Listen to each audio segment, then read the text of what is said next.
दोस्तों स्वागत है आपके अपने चैनल सिविल साइट विजिट में। आज का वीडियो ज़रूर देखना अगर आपको दिक्कत आ रही है कि क्या करियर ऑप्शन चूज़ करें। बीटेक हो गई है, डिप्लोमा हो गया है, तो आगे क्या करें। तो 5 से 6 चीज़ें ऐसी मैं बताऊंगा जो अपने एक्सपीरियंस से, जो मैं भी सोच रहा था कि करना चाहिए लेकिन फिर दूसरी लाइन में घुस गए। तो सब चीज़ें इस वीडियो में मैं क्लियर करूँगा कि आपको क्या करना चाहिए। सबसे पहले जब आपकी बीटेक कंप्लीट होती है, पहले डिप्लोमा वालों के लिए बता दूं मैं, जैसे ही आपका डिप्लोमा कंप्लीट होता है तो मेरे राय में आपको क्या करना चाहिए। अगर आपको जॉब करनी है तो आप किसी गवर्नमेंट एग्ज़ाम की प्रिपरेशन करो, तो उसके बाद एग्ज़ाम क्लियर करो, ठीक है। अगर प्राइवेट सेक्टर में जाना इस समय सेफ़ नहीं है, क्योंकि सैलरी भी नहीं है और वर्क आवर भी काफ़ी ज़्यादा है। कुछ नहीं है, मतलब इसमें मैं वीडियो बना चुका हूँ कि प्राइवेट सेक्टर में क्या क्या चीज़ें होती है, क्या क्या चीज़ें आपको देखनी पड़ती हैं, क्या चीज़ें झेलनी पड़ती है। वो वीडियो ज़रूर देखना, 3-4 दिन पहले वो वीडियो आई थी। अभी होती है बीटेक की बात। तो बीटेक जब आपकी कंप्लीट हो जाती है तो आपको करना क्या है। सबसे पहला ऑप्शन ही मैं बोलता हूँ चूज़ करना है आपको। अगर स्टडीज़ करनी है तो फर्दर स्टडीज़ के लिए चले जाओ, एमटेक वगैरह कर लो। एमटेक भी ये नहीं है कि जिसमें सब कर रहे हैं स्ट्रक्चर में, तो ट्रांसपोर्टेशन, ये 2 ही ब्रांच चल रही हैं। मतलब कोई भी एमटेक करने जाता है सिविल में बच्चा, जहाँ तो वो ट्रांसपोर्टेशन पकड़ता है या स्ट्रक्चर नहीं। फ्यूचर का देख के चलो, क्योंकि आगे आगे जो स्कोप होने वाला है वो मैं 4 ब्रांचेस का बताऊंगा कि अगर आपको एमटेक करनी है तो इन 4 ब्रांचेस में करो, काफ़ी ज़्यादा स्कोप है इसमें। सबसे पहले है building technology and construction management में। ये काफ़ी स्कोप है क्योंकि बिल्डिंग्स बनती रहेंगी, हाई राइज बिल्डिंग, तो उसमें मैनेजमेंट और नई नई टेक्नोलॉजी सीखोगे तो आपकी जॉब के चांसेस काफ़ी ज़्यादा हो जाते हैं। आप एज ए प्रोफेसर भी जा सकते हो, लेक्चरर जा सकते हो, क्योंकि अगर पढ़ाने का शौक़ है, ठीक है। नहीं तो एमटेक अगर आपकी रहती है तो किसी एग्ज़ाम में भी आपको मार्क्स मिलेंगे और नॉलेज भी काफ़ी होता है, तो जॉब जल्दी से आपको मिल जाएगी। फिर एमटेक इन्वायरमेंटल इंजीनियरिंग, इन्वायरमेंट को देख के आगे काम किया जाएगा तो उसका भी काफ़ी ज़्यादा स्कोप है। फिर जियो टेक्निकल इंजीनियरिंग और हाइड्रोलिक्स एंड वाटर रिसोर्सेज, ये 4 चीज़ें हैं, इनमें काफ़ी ज़्यादा स्कोप है। स्ट्रक्चर और ट्रांसपोर्टेशन में भी है, लेकिन उसमें बच्चे काफ़ी ज़्यादा हो गए, मतलब एक भीड़ लगी हुई है। सब एमटेक किस में करने जा रहे हैं, ट्रांसपोर्टेशन और स्ट्रक्चर में। तो आपको ये करियर चूज़ कर सकते हो। और मेरे को काफ़ी कमेंट आते हैं, सर देखो कोई भी कंपनी हायर करती है वो पूछती है एक्सपीरियंस है कि नहीं।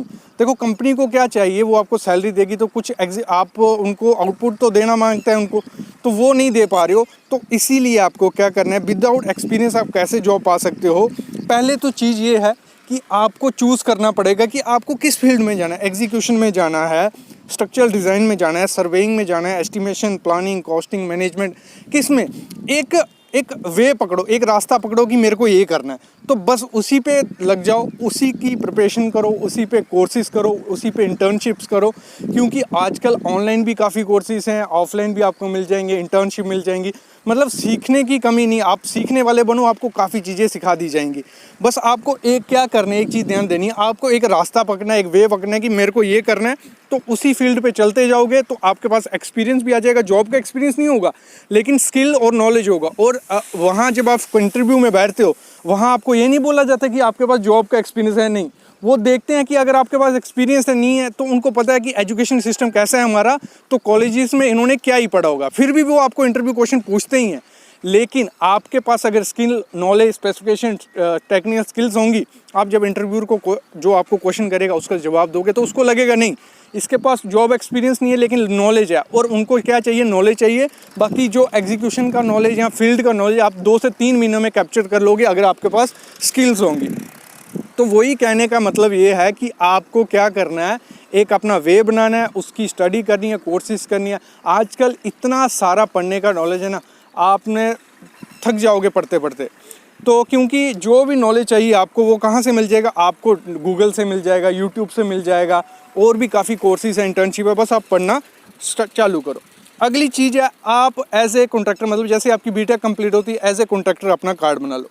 उसके लिए भी एक्सपीरियंस की ज़रूरत तो पड़ती है, गवर्नमेंट नहीं करती कार्ड के लिए एक्सपीरियंस, लेकिन जब आप काम करवाने जाओगे तो आपको थोड़ा बहुत नॉलेज होना चाहिए। तो इसके लिए आप क्या कर सकते हैं, इसके लिए आप कर सकते हो जो पुराने कॉन्ट्रैक्टर होते हैं उनके साथ जुड़ के, क्योंकि आपके पास डिग्री है, आपका कार्ड, आपको काम जल्दी, क्योंकि कुछ परसेंटेज होती है क्योंकि गवर्नमेंट जिसके पास डिग्री कार्ड रहता है उसको काम देती है। तो जो पुराने कॉन्ट्रैक्टर होते हैं उनको पास कोई डिग्री वगैरह नहीं होगी तो काम उनको कम मिल रहे होते हैं, तो इस लालच में वो आपको साथ जुड़ सकते हैं। तो उसी दौरान आप अपना काम भी स्टार्ट कर सकते हो, दोनों को फ़ायदे के साथ आप आगे बढ़ सकते हो। अगला बिज़नेस है, बिज़नेस आइडिया मैं इसमें बोलूँगा। अगला आप बिज़नेस क्या कर सकते हो, काम क्या कर सकते हो, अगला आप कर सकते हो, देखो कोई भी कंस्ट्रक्शन होती है, लोगों को ज़्यादा नॉलेज नहीं है कि कौन सा मटेरियल यूज़ करना है, कौन सी क्या चीज़ करनी है। तो आप एज ए शटरिंग, मतलब जो शटरिंग मटेरियल होता है वो रख के साथ में कंसल्टेंसी शुरू कर सकते हो, केमिकल्स वगैरह रख सकते हो, फाइबर्स रख सकते हो, कुछ ऐसी कंस्ट्रक्शन रिलेटेड चीज़ें रख के पूरी कंसल्टेंसी बना लो कि कोई भी काम करवाएगा, जैसे शटरिंग का काम करवाएगा, उसमें हम अपना वो मतलब जो भी टेक्निकल नॉलेज होगा वो शेयर करेंगे, तो आपकी शटरिंग भी लगती जाएगी, आपके केमिकल्स भी, आपके फाइबर्स भी, क्योंकि काफ़ी लोगों को कुछ नहीं पता है, मतलब कंस्ट्रक्शन के रिलेटेड कुछ नहीं पता है। तो आप एक शटरिंग का बिजनेस मटेरियल शुरू कर सकते हो। शटरिंग के साथ सीमेंट, स्टील, कौन सा स्टील लेना चाहिए, कहाँ लगाना चाहिए, कौन सा सीमेंट कहाँ यूज़ करना चाहिए, ऐसी ऐसी चीज़ें अगर आप बताओगे तो आपके पास लोग ज़्यादा आएंगे एज़ कम्पेयर टू जो पुराना कॉन्ट्रैक्टर होगा। एक मार्केटिंग टिप्स भी आपको मैंने बता दी कि कैसे आप काम ये शुरू कर सकते हो और इसको कैसे बढ़ा सकते हो।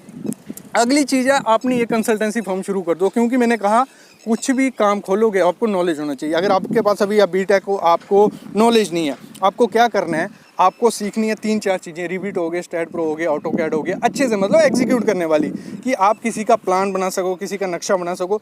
तो उसमें आप एक कंसल्टेंसी खोल लो एज ए आर्किटेक्ट, मतलब सिविल इंजीनियर हो, जिसमें प्लान, ड्राइंग, आप जो साइट विजिट्स होती हैं वो करो, क्योंकि लोगों के पास प्लान तो मिल जाता है किसी भी आर्किटेक्ट से, लेकिन उसकी जो विजिट्स होती हैं वो नहीं मिलती हैं। तो एक विजिट करेगा वो 1000 रुपये में, तो वो लोग प्रेफर नहीं करते हैं। तो उसमें क्या हो सकता है, आप अपनी कंसल्टेंसी खोल के लिख सकते हो कि हायर ए सिविल इंजीनियर, मतलब आप सिविल इंजीनियर को हायर कर सकते हो कोई भी काम करवाने, वो फिर उसी हिसाब से आप उसकी पेमेंट वगैरह कर सकते हो। तो ये चीज़ आप कर सकते हो।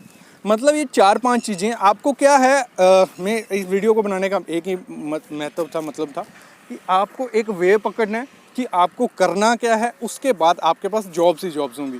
क्योंकि काफ़ी कमेंट्स आते हैं सर आप, मैंने क्योंकि एक चैनल भी बनाया है सिविल इंजीनियरिंग जॉब्स, उसमें जॉब अपडेट डालता हूँ, उसमें डेली एक कमेंट होता है सर आप एक्सपीरियंस की डाल रहे हो, फ्रेशर्स की नहीं है, जो फ्रेशर्स की डालते हो वो हमें रिप्लाई नहीं आता। क्योंकि आप अगर उनको रिज्यूम भेजोगे, आप उसमें अगर स्किल्स ही नहीं है तो वो आपको रिप्लाई क्यों करोगे। तो सबसे पहले उसमें क्या करना है, आपको स्किल ऐड करनी है। और स्किल ऐड कहाँ से हो सकती है, देखो आपने 8 से 10 लाख रुपया बीटेक की डिग्री में लगा दिया, अभी आपको कितना खर्चना है, 5 से 10 हज़ार रुपया खर्चना है कहीं भी, कोई भी कोर्स। ये नहीं बोलता मैं ये कोर्स लो, नहीं कोई कोर्स की प्रमोशन नहीं कर रहा मैं, लेकिन कोई भी एक कोर्स लो जिसमें आपको सही लगे कि इसमें सीख सकते हैं।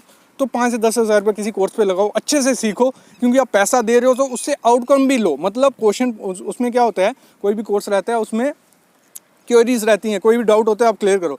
तो सीखते जाओ, डाउट क्लियर करते जाओ, आगे बढ़ते जाओ। मतलब एक बार स्किल हो गई, जब वो स्किल आप उसमें डालोगे अपने रिज्यूम में, और रिज्यूम जाएगा आगे, अगर बाई चांस आप शॉर्ट लिस्टेड होते हो उस स्किल की वजह से, तो उसी पे क्वेश्चन पुट होंगे। अगर उस क्वेश्चन के आंसर आप दे देते हो तो आपकी जॉब की गारंटी हो जाती है। मतलब इतना ही कहने का है कि आपको जो भी आएगा स्किल जो चाहिए वो गेन करो, उसको अच्छे से गेन करो कि आप इंटरव्यू को काउंटर कर सको। तो आज का वीडियो इसी पे था हमारा कि क्या बिज़नेस आप क्या कर सकते हो, क्या चीज़ें कर सकते हो और कैसे कैसे आगे बढ़ सकते हो। ऐसी वीडियोस मैं लाता रहूँगा, अपना एक्सपीरियंस शेयर करता रहूँगा। आई होप आपको हेल्पफुल होंगी ये वीडियो। तो उसके लिए प्लीज़ चैनल को सब्सक्राइब कर लेना और बेल आइकन जरूर दबा लेना। Thank you guys.